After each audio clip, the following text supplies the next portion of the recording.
Across your world for information, breaking the myths, will only find something that happened and that is happening. And yes, the facts, what may happen. Stay tuned for all these and more across your world for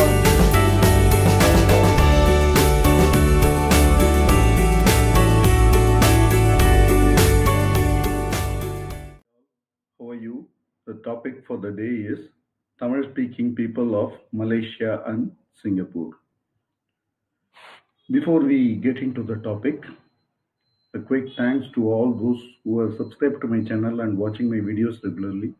And for those who haven't, kindly check out my videos, and if you like any of them or some of them, share it with all the people you know, and give a like to that video and subscribe to my channel as well. Right, with this request, we'll get into the topic, the Tamil speaking people of Malaysia and Singapore. We know that the concentration of Tamil people is more in Malaysia. It is in fact the third highest concentration of Tamil speaking population next to India and Sri Lanka. About 2.4 million Malaysians speak Tamil as their native language, which constitutes about 7% of the local population, Malaysian population. So one of the minority communities, and almost the Tamil speaking Indians are about 80% of the Indian Malaysians, which is the highest among the Indian population. And in Singapore, there are about 0.2 million people, which constitutes about 3.3% of the total population. And yet, it is one of the official languages. There are 4 official languages: English, Malay, Chinese, and Tamil. Tamil is one of the official languages of the island state, island nation. And when we speak about Tamil being the official language of the island nation, we cannot forget the contribution of the great statesman of the East, Lee Kuan Yew, the former president and the late founding father of Singapore. So his contribution definitely is worthy mentioning here.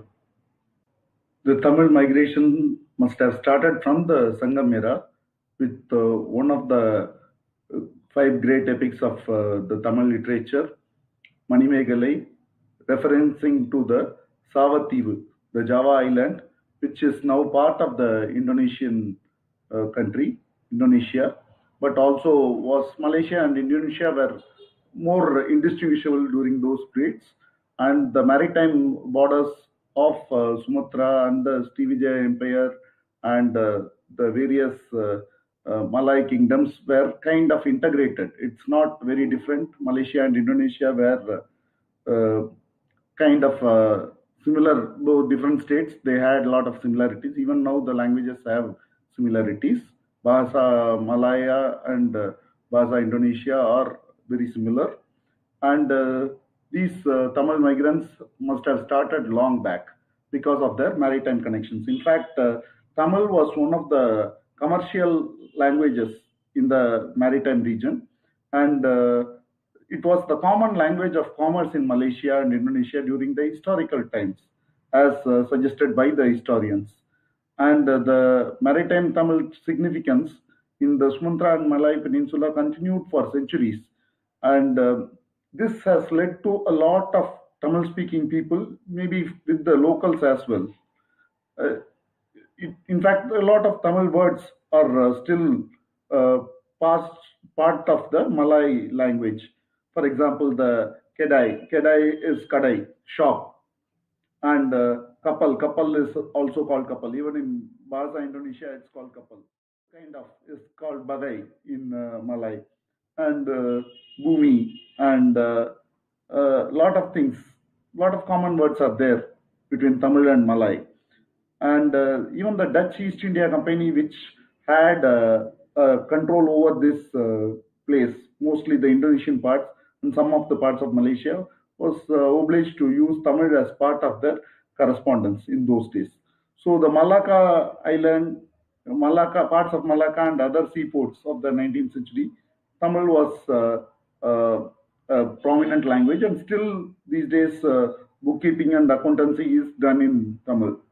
And we all know that the King Parameshwara Varman, who had his origins in Tamil Nadu, was the ruler of Malacca. And the moment he converted to Islam, and Malacca became a sultanate, and so followed the other places of Malaysia. So the influence of Tamil and the Tamil people dates back to centuries, and the relationship is still continuing. The harmony is there. Singapore also, incidentally, was part of the Malay Peninsula once, and the migrants were from the Tamil Nadu and the northern region of Ilangai or Sri Lanka. This was during the British regime, and even before that, the Chola invasion of Kadaram, the Kedah part, and the settling of uh, Tamils in the Malaysian Peninsula is a long thing of the past, dating back to centuries. The recent Tamil settlement in the Malay Peninsula started in the 19th century when the British regime wanted plantation workers in Malaysia, and Indians were taken for that. Some of the Sri Lankans in the northeast Sri Lanka, whose native mother tongue is Tamil again, they also were taken to Malaysia, and thus the population built up in Malaysia. Singapore being a trade settlement, a lot of Tamils who were in the maritime trade and who migrated for job opportunities, seeing Singapore as a greener pasture, also settled down there. And hence the language gained a momentum in both Malaysia and Singapore. Even now, the Tamil language festival is conducted by the Singapore government. It's kind of a way to engage the younger generation and in general the community to promote Tamil language and culture. And this effort by Singapore government is certainly laudable. Death Railways, which was built between the Siam and Burma, that is the modern day Thailand and Myanmar, by the Japanese. There were about 1.5 lakh Tamil workers who were prone to atrocities and killed on the death railways. Not just the mosquito bites and other environmental related conditions. It's also case of harassment and atrocities that were staged against them, and they were put to death. Almost most of the workers on the railway line construction, what is called the bridge over River Kwai and the death railways of Thailand and Burma, the Tamils had a big part to play. Most of them were Malaysian Tamils, and they were uh, prone to a lot of violences and by the Japanese, then Japanese army, so which wanted the railway line to be completed for their arms to be transported, had created a lot of issues, and lot of Tamils, Malaysian Tamils, died in the death railways. Singapore and the Malaysian Tamils are quite fortunate for they could have their education in their mother tongue and their language is spoken in their country, and there are media who propagates Tamil as a language, and they are more connected with Tamil language and their roots, cultural roots, thanks to the efforts of the governments to keep Tamil as one of the official languages or the languages of the medium in those countries, especially Singapore, where this 9.2% population has been given an opportunity to learn their mother tongue. In fact, the progress, it is heartening to note the fact that the Tamil community has progressed along with the natives and the other settlers, and have become a part of the prosperous Singapore society. And so is in Malaysia. It has happened. And in fact, in Singapore, Mr. S.R. Nathan was the sixth president of Singapore. He is a Tamilian by birth. So that's the evidence of Tamils progressing in Malaysia and Singapore. There are a lot of ministers in Malaysia as well who have gone and raised, even the business people, in terms of their taking their business to a different level, or some of the Tamils are there in Malaysia. So this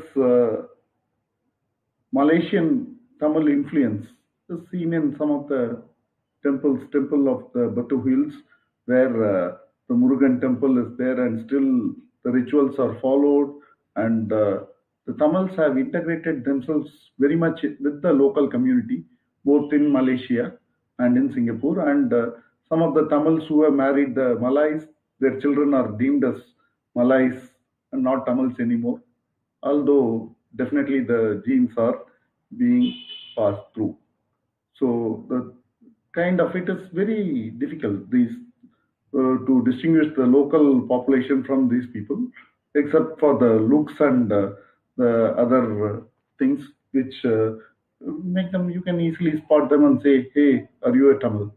kind of thing. But other than that, they have integrated very much with the local communities, both in Malaysia as well as Singapore. There are some places like Little India in Singapore where one can spot a lot of Indians, and kind of the culture and the setting would reveal more of their native land feeling rather than in a foreign land. That's the freedom the Malaysian and Singapore Tamils have got, and this is definitely one of the advantages for them. Not many other Tamil diaspora have had the luxury of studying in their own mother tongue in schools or colleges, or having a media in their language. In that way, the Malaysian and Singapore Tamils have been fortunate to have these things, so that the cultural connect and the connect with their language is more. The search for roots can always happen because of these education and these connect. Migration of Tamils is a historical delight, and the study of the migration of the Tamil speaking people of Malaysia and Singapore is no different from this. I hope you had a good time listening to the topic of Tamil speaking peoples of Malaysia and Singapore. I hope to see you with yet another vlog like this in the future. If you like the video, give me a big thumbs up. And thank you for listening. Bye bye.